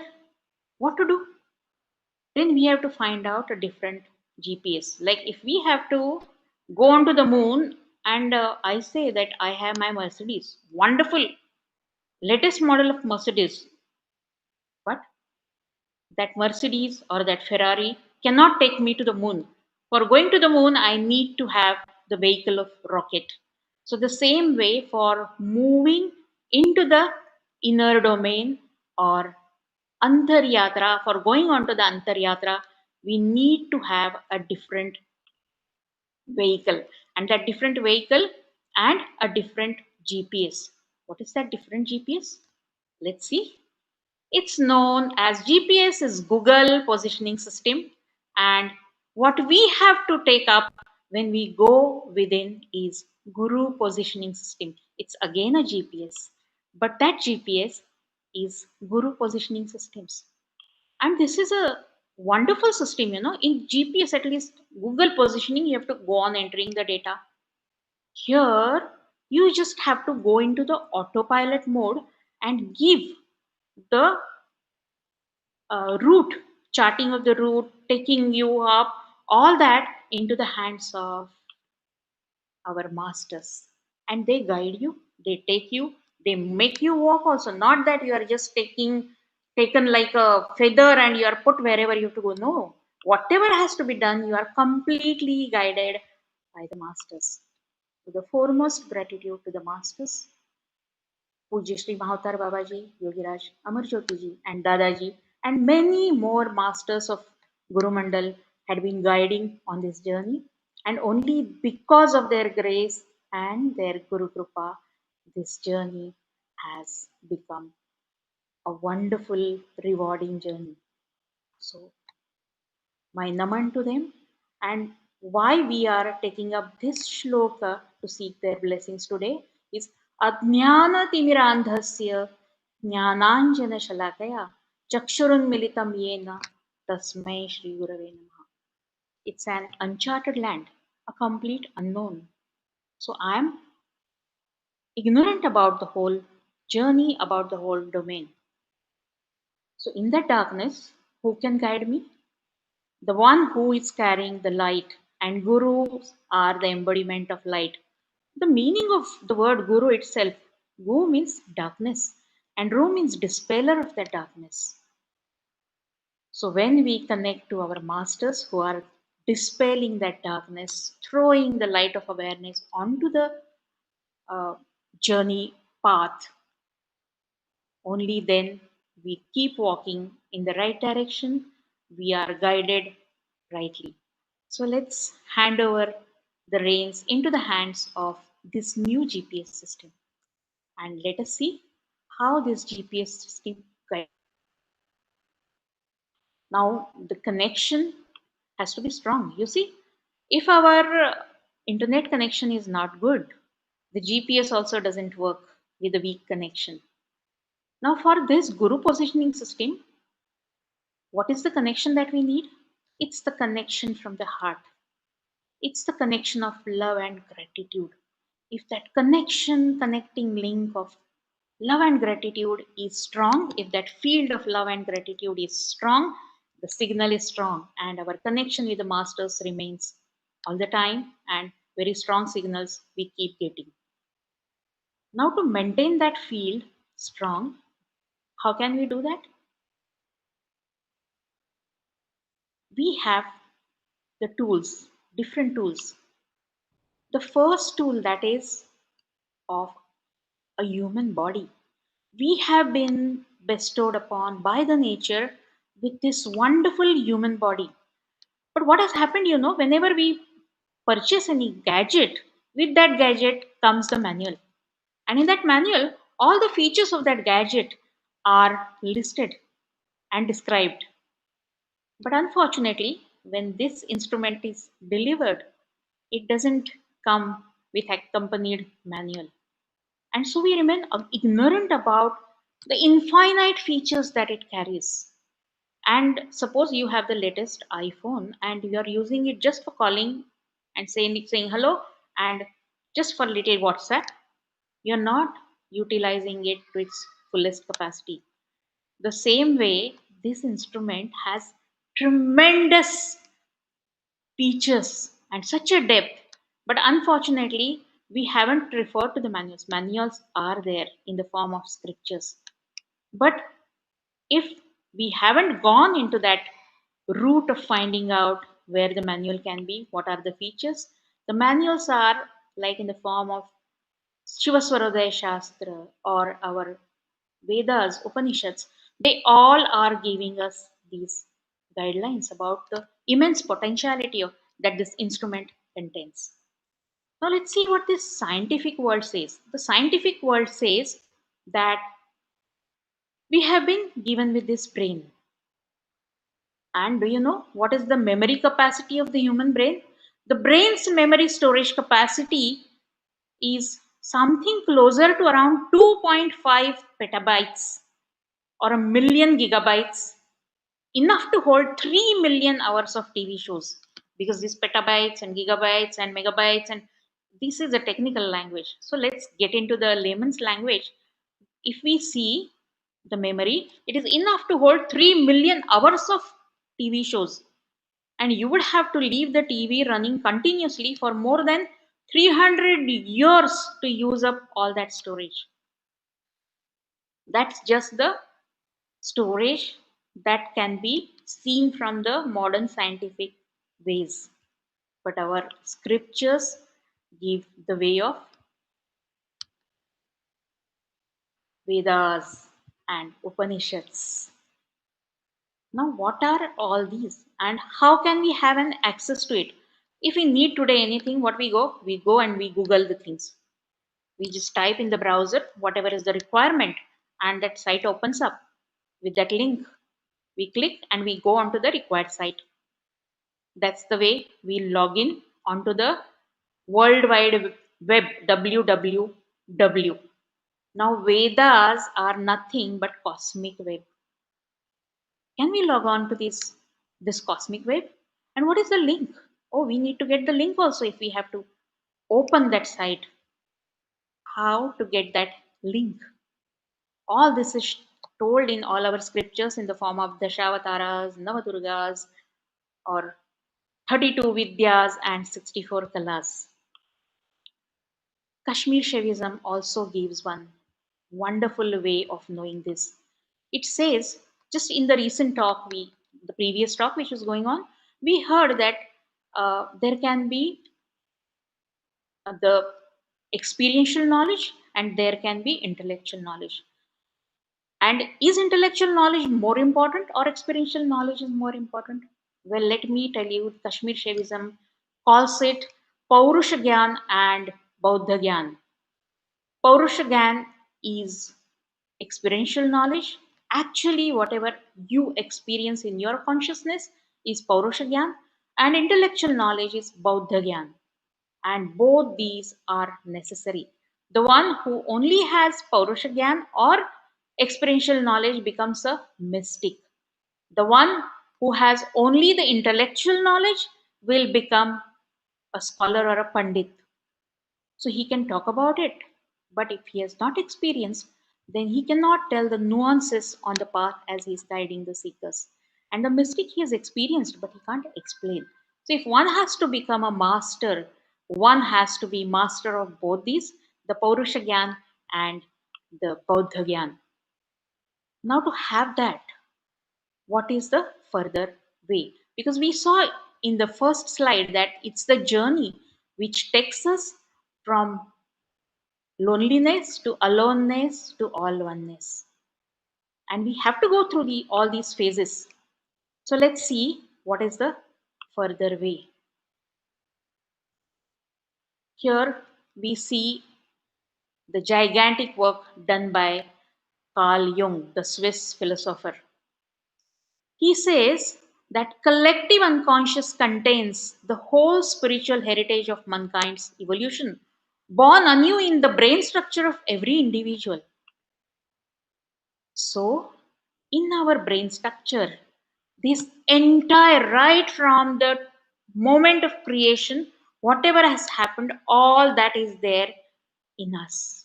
We just need to have an access to it.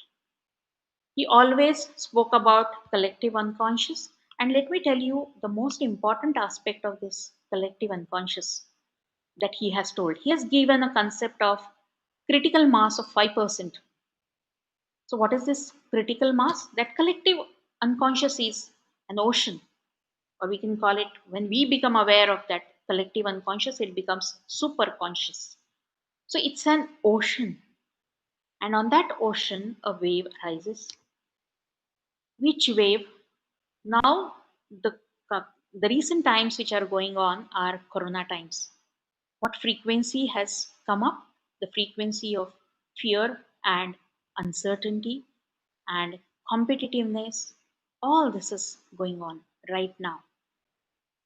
The critical mass, if we can change that 5% critical mass from ambitious, aggressive people or from fearful people, and we can raise the frequency to love frequency, well, we will be able to create that field of love and gratitude, which becomes the ruling frequency, and everyone will be able to connect to the new GPS and that new GPS of Guru positioning system.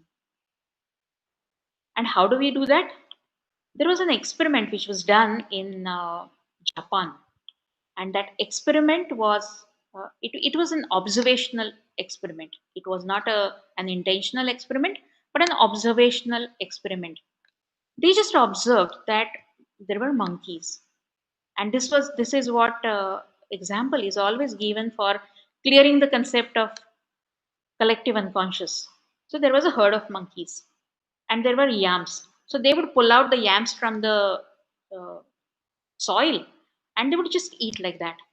But since they were pulled from the soil, they won't taste that good. One day the monkey was sitting on a tree, and it so happened that one yam fell into the river, and the monkey who was downstreams, he caught that. And when he caught that and he ate it, and he said, "Oh, what we eat is something different. This seems to be different." And he pulled out the yam, put it into the monkeys are good at copying. He put it into the river and ate it. Again, the another one saw that he's enjoying more, and that's how all the monkeys downstreams started eating the yams which were washed into the water. But now these upstream monkeys were unaware of this. But in this herd, when all the monkeys started doing it, it constituted to 5% mass of the total herd number which was there. And the moment this 5% was reached, even the upstream monkeys, without meeting these downstream monkeys, they started washing the yams and eating it. We can take the recent example. Why to take the example of the monkeys? We can take the recent example of online learning. Tell me, how old is this? So recent. And how everybody inductively has picked it up, right from the school going children to the eldest 75, 80 years old. Everybody has picked up this online learning. Why? Because the moment that 5% mass started using all these gadgets for online learning, the remaining 95% picks it up inductively. That's the power of collective unconscious and the 5% mass. So once we know this, the next question that naturally follows is how to create that 5% mass of people where they are able to create that love and gratitude field, or where they are able to create the field of uh, frequency which can raise us from where this GPS is accessible. Now, what tool we have, and normally what tool we use, is the tool of mind. And this mind has three layers. Conscious mind, which normally we operate with, and it's just the tip of the iceberg. The remaining is below the ocean. The tip which is seen is just little bit, and that is that conscious mind.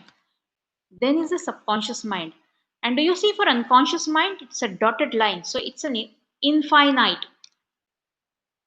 Just for showing something, we have to show in the image, but the dotted lines means it goes infinite. So that's what is the power of unconscious, and it's individual unconscious merging into the collective unconscious. So if I use the tool of mind, I can have an access to conscious mind. At the most, little bit access to the subconscious mind. But what I am looking for is an access to superconscious or to collective unconscious. When I get an access to that, that will become a superconscious field. How I get an access to that? So let's get into this. When we start thinking it that it's an arduous journey, so much of collective unconscious. Theosophy has given a concept of 777 lifetimes, that, and we have the whole consciousness. We, in the sense, now the consciousness is in human frame, but before coming to human frame, it goes through mineral kingdom, plant kingdom. After that, it goes to animal kingdom, and from there it comes to human kingdom. That's the concept given by Theosophy. And that's why we have all those memories in us. And if we get an access to that, we can have an access to the entire collective unconscious that is there. Do you see there are many sun yogis? Just by looking at the sun, they come out of the need of having food. Have you met them? We have met many. They don't eat, they don't drink. If that is possible, how is it possible? If you can awaken the nadi or the channel within us, which is connected to the plant kingdom. Plants just absorb the sunlight, and with that they make their food.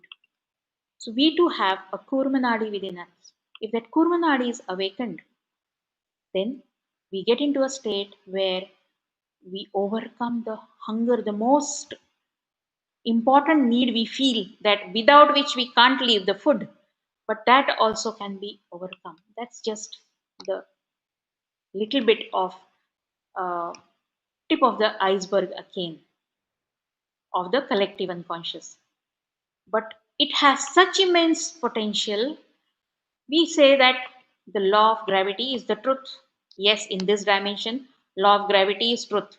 If you just drop anything from the top floor, it will go to the ground. And if you say that I don't believe in law of gravity, well, you can try it yourself.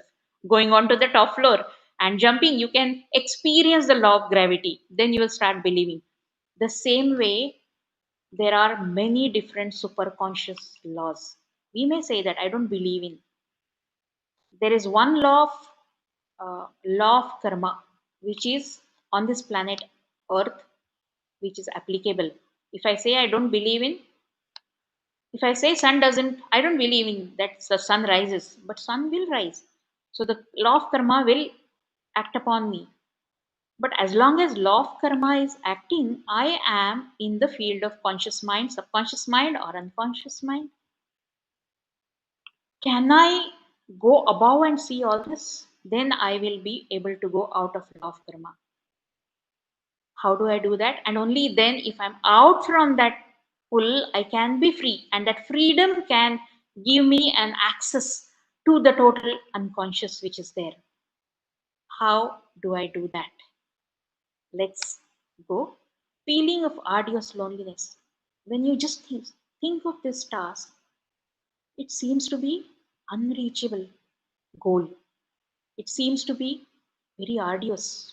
And in the society also it is portrayed this way. Spirituality is for chosen few. and only those masters can have that freedom. The common man has to remain into the bondage. Is it? Is it so? If the masters are in the human body, each human being must have the right to have an access to that state. Only thing is we need to learn something. We need to have a different vehicle to do that, and we need to know and have that. Let's see what is that. Says Carl Jung further. Carl Jung says that who looks outside dreams, and who looks inside awakens. Same way, if we are too busy in the outer world, and if our awareness is scattered into the outer world only, we are asleep to the inner possibilities. We are awake to the outer world, but we are asleep to the inner immense potentiality that we are carrying. So now the question is awakening that inner potentiality. For that, what do we need? If the awareness remains outside, we will get caught into the Maya, as it is called. It's a reality, but a different conscience reality which is there. It's not an absolute reality. So if we want to have that absolute reality, we have to look inside, and we have to awaken ourselves to that totality of perception. How to get into that totality of perception? You must have heard to the great master Jiddu Krishnamurti, J. Krishnamurti.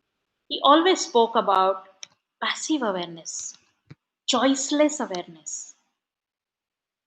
Like right now, you are listening to many sounds. There could be a sound of fan, there could be sound which is going on. Most of you are at home, so there are lots of sounds going on in the kitchen, outside. All these sounds are going on, right? The mind, if we are listening to the sounds with the mind, what do? At one time, we can listen to one sound. If you are listening to me, all other sounds you are not uh, aware of. If your attention goes to the sound of the fan, you are distracted from what I'm talking, and your attention is taken to the sound of the fan. But the moment you start listening to all the sounds simultaneously, what happens? Suddenly, the mind gets dropped and the awareness takes over. And this new vehicle that we are talking about is the vehicle of awareness which we have to acquire. And that vehicle of awareness is the one which is the rocket technology for going into that field of superconscious. How to have that field of awareness developed in us? Says Jiddu Krishnamurti, in oneself lies the whole world, and if you know how to look and learn, the door is there, and the key is in your hand. Nobody on earth can give you either the key or the door to open except yourself. And what we are doing? We are trying to find the peace and bliss in the outer world. And where is it? It is inside. There's a wonderful story of Sufi saint Rabia. The story is like at night she comes out and she starts searching something, because in those days there were only lampposts outside, and the lanterns would be hanging there. So she comes out and she starts searching something under the lamppost. People go and ask, Rabia, what are you looking for? So she says that I'm looking for my lost key. I'm looking for that key. I have lost it. So others also join. How was it? Big, small? They start asking, and whoever meets her starts in that search. But suddenly someone asks her, Rabia, but where have you lost? Because so many of us are searching it and nobody is getting it. Where have you lost it? So she says, oh, I have lost it inside the house. Then they say, if you have lost it inside the house, why are you searching here? She says, because the light seems to be only here. And that's the irony of we human beings. There is a dazzle in the outer world. In that dazzle, we feel there is a happiness, there is a joy. So we go into that dazzle and try to search for that happiness. That's the journey which takes us to loneliness. Then we realize, oh, that dazzle is not taking us anywhere. It's we are losing ourselves into that. Then we come back to our own self and we try to find that profound aloneness. And we try to get that lantern inside the house where it is lost. When that lantern comes inside and we start searching, well, the key is there within us and we get it. When we get that key, opening the door to that collective unconscious becomes very easy. How? Beyond the limits of thought memory mind lies the vast, unbounded field of pure, vibrant silence. Beyond the limits, we are caught up into thought memory mind. Our mind all the time goes like a pendulum into the past or into the future. It never stays steady in the present. So either it is with the memory or it is with the thoughts of the future. So if we have to come out from that, we have to come out of this thought memory mind. Just look into your mind right now. What are the thoughts going on? The moment I ask you, there's no thought. But when we are sitting and doing nothing, oh, there are millions of thoughts. And especially those who out of you who have tried to meditate, you must have experienced, especially when you sit for meditation, there will be all sorts of thoughts, and you will see, oh, all these things I am thinking. This also I can think. I won't believe that I can think this. Those kind of thoughts you start seeing in yourself. And that's the chattering mind which is going on all the time. So we have to go beyond this chattering mind. When we go beyond this chattering mind, which is getting the inputs from the senses through the outer world and from the memory through the inner world, that is what is the food for that mind. So what we need to do, we have to cut that food, which is the food for the mind. Only then, do you know what our Shivaji Maharaj used to do? Whatever big army of Mughals would be there, what they used to do? Cut the food supply to the army. And if the food supply to the army is cut, slowly the army starts becoming weak and one day it surrenders. That's what we have to do with the army of mind, which is working in the form of thoughts and memory. We have to cut this supply of food to the uh, mind. And when that supply is cut, only then that mind, which is becoming the hindrance in having an access, can become silent. When that happens, beyond that lies the vast, unbounded field of pure, vibrant silence. All that, all that can be heard or spoken emerges from that silence. All that can be known arises from that field of unknowable. In meditation, everything merges back again into that. So if you are connected to that point of vibrant silence from where all the sounds, all the actions, everything that you are seeing is emerging, at that point, if you are able to root yourself, well, if you want to act, you can go out, act, come back, and enjoy the silence. That's the key which you get, and the door opens. So the door is nowhere else but within us, and the door opens once we cross the frontiers of the mind and get into the superconscious. naturally the question comes how to do it practically. Because talking philosophy is, oh, intellectually I know. It's a mind, This mind is the one which just stops me from having that total freedom. It binds me. All these emotions which are there in the mind, all these memories which come up, they keep me bound. Uh, J. Krishnamurti has given an example. Ramana Maharshi used to give this example of this kind of freedom. I feel I'm free. How much free? Suppose there is a cow which is tied to a pole. That cow, if she is tied to a pole which is 2 to 3 feet, well, she doesn't have a freedom of movement at all. She has to sit wherever she is. But suppose that rope is of little longer length, say 15 meters, 30 meters. Well, that cow feels that I am free and she can move about. With purification of mind, slowly, slowly, the rope goes on elongating. The freedom seems to be accessible. But the total freedom is there only when annihilation of ego happens and we cross the frontiers of the mind. Any methodology you go through, I, being an engineer, have the ways of putting it in the chart or putting it in the tables and showing it. That becomes easier to understand.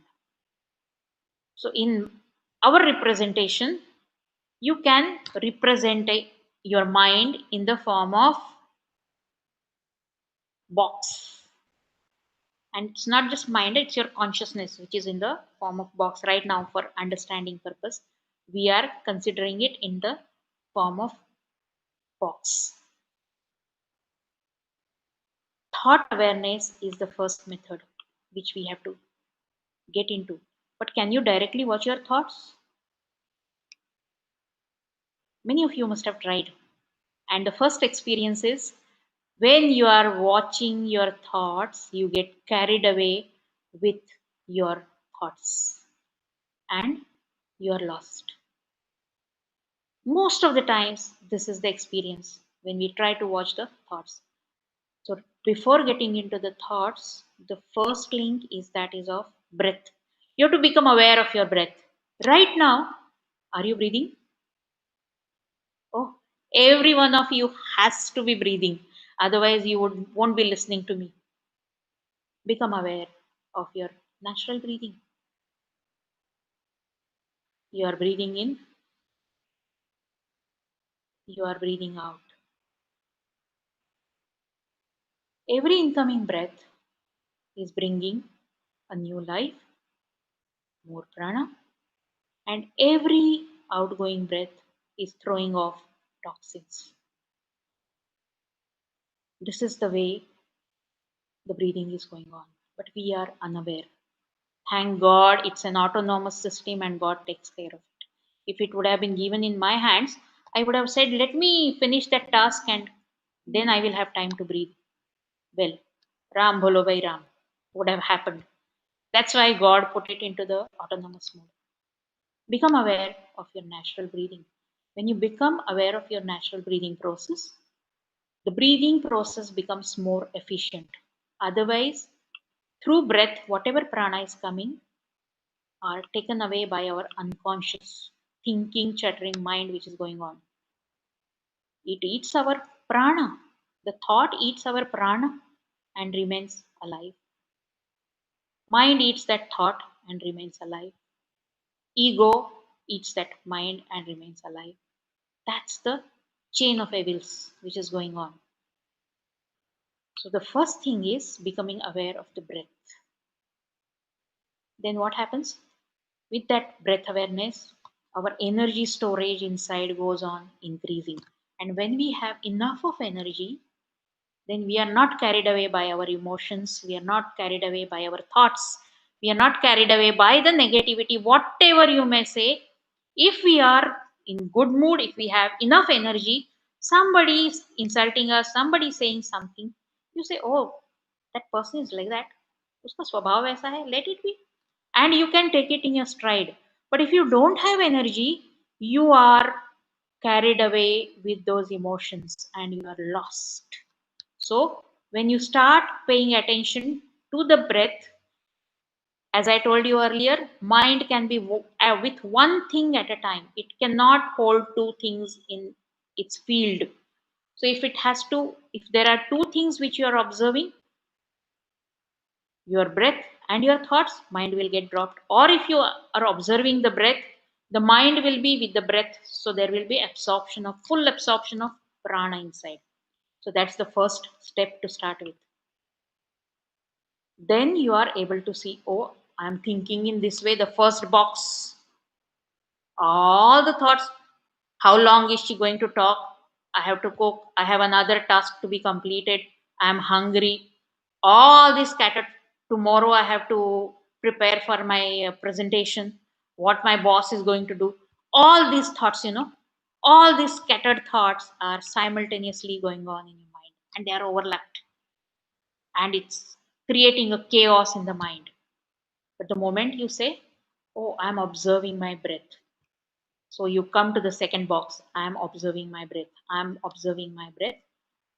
At the most, I'm observing my thoughts. I'm observing my thoughts. But it becomes streamlined. The thoughts are only in one direction. They're not scattered in 10 different directions. So the energy, the awareness, which was getting scattered in 10 different directions, comes inside and starts getting collected inside. The next stage is that of once you start observing that streamlined flow, slowly the focus develops. It becomes a focused field. With that focused field, a single pointedness comes.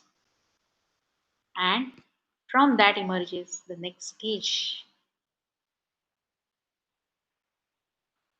You start seeing no thought can remain forever, my dear friends. One thought arises, it goes to the peak, and it falls. And the moment you start observing the thoughts with that intense energy and awareness, as the thoughts reduce, the awareness strengthens because it was getting lost into the outer world with 10 different thoughts. Now that has come inside. So the field of awareness has started building up inside. In that light of awareness, you start seeing one thought has come and is gone. Another thought has come and is gone. So you start seeing the gap between the thought. Can you see now? See your thoughts? And when you say so, thoughts disappear. So in that gap, when you get rooted, wherever you focus your attention, that aspect grows. The gap starts increasing and you get into a thoughtless state where it remains only the field of awareness and the mind is annihilated. The ego is in this state of thoughtlessness. You may get the glimpses first, but in this state of thoughtlessness, if you can remain for 40 minutes, used to say 39 minutes, used to say Swami Vivekananda, say 45 minutes. If you can remain into that state, the ego structure just shatters off and you experience the complete freedom of total perception, unbiased total perception, a pure field of awareness. That's what you experience. And that's the birthright of every human being to experience that. In fact, we have come into this human body to have that realization and experience. So, in that expanding awareness, a boundless state is experienced. And this point from where everything is emerging, if you learn to sit there and observe, well, you start learning the secrets of creation. So you are learning also what is happening.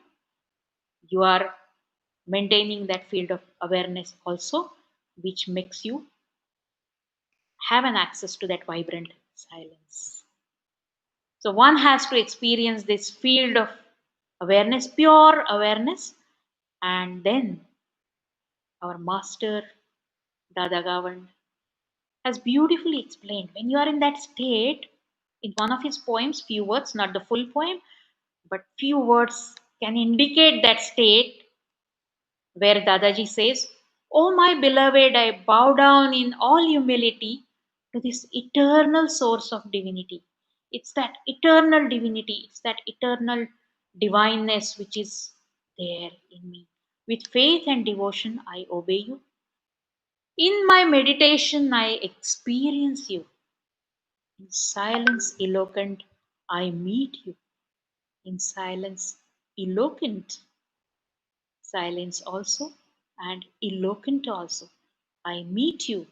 In the depth of my inner space, I greet you. There, I am you. In that inner space, I am you, I am you, I am you. Because there is no different divinity, there is no different me. It's the pure field of awareness which is there. Can I say I experience that pure field of awareness? If I'm saying I am experiencing that field of awareness, I am not in that state. Because in that state, says Sant Kabir, Sakari Gali, it's a very, very narrow lane where only एक समय उसमें एक ही रह सकता है. Either that field can be there, or if I come, then that field is gone.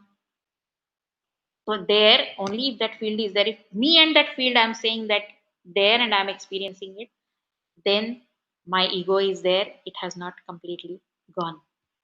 That's how in that inner space, when I become you, that's the final experience which we all are longing for, births after births. And from there we start knowing our real nature.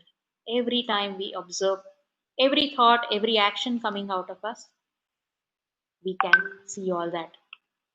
I hope I can take 5 more minutes. In 5 more minutes, I'll complete my presentation. So I ask for the permission from the host and the organizers for 5 more minutes. It's okay, I suppose. Yes, ma'am. Sure, ma'am. Pleasure. It's our Oh, pleasure. Please go ahead, ma'am. it's a lot. So says Jiddu Krishnamurti, the more you know yourself, the more clarity there is. Self knowledge has no end. You don't come to an achievement, you don't come to a conclusion. It is an endless river. So you know more about the creation, and it's infinite, you know. This knowledge is infinite. You have become more free, and now you're enjoying only learning. Your energies are not lost in emotions, your energies are not lost in undue thoughts, in undue actions, because you're sitting at the point of from where the action is emerging. So with full awareness, whatever thought has to be taken up, you will take up that thought, you will act upon that thought, and all your actions will become auspicious actions, because it's the action of the universe which starts flowing through you. It's the universal intelligence which starts flowing through you. It's the universal intelligence which starts guiding you, because individual intellect is gone. Emergence of intuitive intelligence has happened. Emergence of universality of your real nature has happened. Through that universality, you start experiencing every action flowing through you, and how, when that universe is acting through you, that action becomes auspicious for the well being of everyone around. And that's what we are supposed to get into. And that's the way we experience, from feeling of arduous loneliness to the experience of profound aloneness to the realization of auspicious all oneness. Because from that, there's no different you and me. that same universal energy which is flowing in me, which I can see flowing in the other person. We can call it Chetan Tattva, we can call it consciousness, we can name it whatever we want. But it's the only substratum on which the whole creation is built up of. This whole creation is built up of that. Only one substratum. And that's that oneness that we experience, and the auspiciousness also we experience that way.